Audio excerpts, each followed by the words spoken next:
avec Job Échalier à Rézentières où on a implanté la plateforme de l'ACM. L'ACM qui veut dire Association des céréales montagne. Sur la plateforme, on a essayé plusieurs espèces, du régras italien associé à du colza fourragé et du trèfle incarnat. On a également essayé de l'avoine rude avec les mêmes associations. Ensuite, tout ce qui est plantes tropicales, donc type moa, millet fourragé, sorgho fourragé, on les a essayés en pur et aussi en mélange avec du colza fourragé et du trèfle incarnat. Et pour finir, on a essayé également le teff grasse qui est une graminée d'origine d'Éthiopie.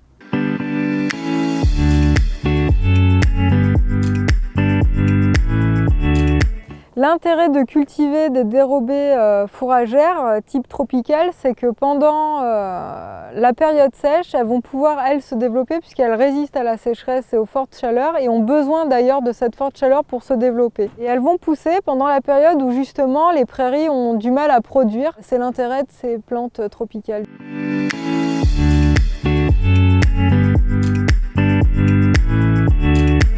Les modes d'implantation de ces dérobées fourragères, on peut les faire comme nous on a fait avec un combiné de semis plus herse rotative, mais vous pouvez aussi le faire avec un semoir direct ou alors avec une herseterie équipée d'un semoir pneumatique. Sur les dérobées, il n'y a eu aucune fertilisation chimique ni même organique de fait avant la plantation ni même au cours de la culture. Les résultats qu'on va vous présenter sont les résultats sans fertilisation.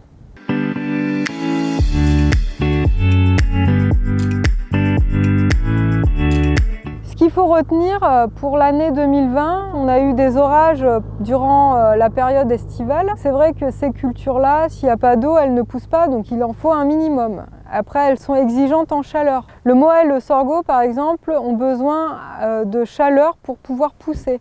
En dessous de 12 degrés, ils n'évoluent pas. Pour le millet fourragé, en dessous de 14 degrés, il n'évolue pas. Si on compare par rapport au maïs fourrage, son zéro végétatif est à 6 degrés. Donc il est un peu moins exigeant en chaleur. Par contre, il est plus exigeant en azote. Les dérobées semées le 2 juin à base de régras italien et d'avoine rude, comme vous pouvez le voir derrière moi. On constate qu'elles n'ont pas fonctionné. Bon, d'un point de vue visuel, ça se voit bien.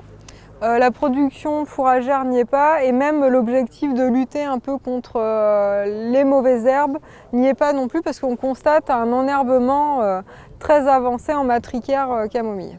C'est des espèces qui vont plutôt être semées à partir du mois d'août de l'année pour avoir une production fourragère sur l'automne.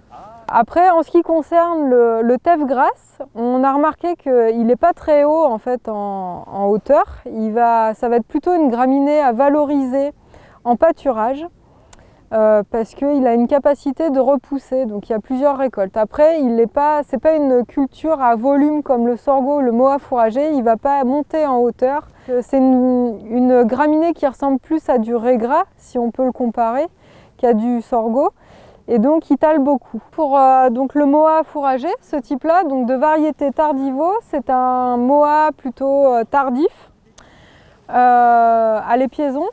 Donc on a fait un rendement d'à peu près 4,7 tonnes de matière sèche par hectare. Si on regarde le côté économique, ça nous a coûté 46 € la tonne de matière sèche produite. Il est plus intéressant de produire son fourrage que d'acheter du fourrage à 150 € la tonne de matière sèche comme actuellement. Ici on a un sorgho fourragé multicoupe. Là on a fait un rendement de 3,8 tonnes de matière sèche hectare. Alors là, il est un peu plus haut que lors qu'on a fait les pesées pour évaluer le rendement. Si on ramène à la tonne de matière sèche produite, elle nous a coûté 65 €. Un peu plus élevé que le moa, mais ça reste toujours plus intéressant de produire soi-même son fourrage que de l'acheter à l'extérieur. Le sorgho fourragé a une petite particularité, c'est qu'il est pourvu d'une toxine et donc pour la première utilisation, il faut ne pas l'exploiter en dessous de 60 cm. Une fois qu'il a atteint les 60 cm, l'exploitation de cette graminée fourragère est possible, soit en pâture, en ensilage ou en enrubanage.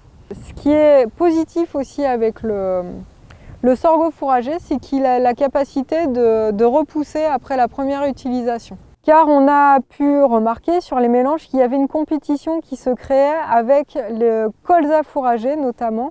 Les deux variétés de maïs qu'on a semées sont basées sur des indices très précoces de maïs, parce que donc, ce sont deux types de maïs qui ont été semés le 2 juin.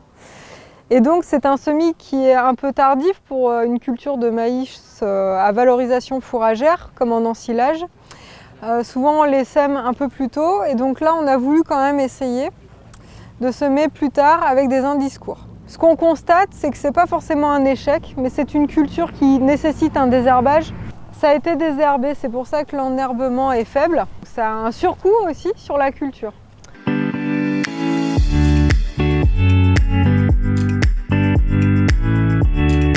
Ce qu'on retiendra de cette plateforme, c'est vraiment les cultures type moa fourragé et sorgho fourragé cultivées en pur.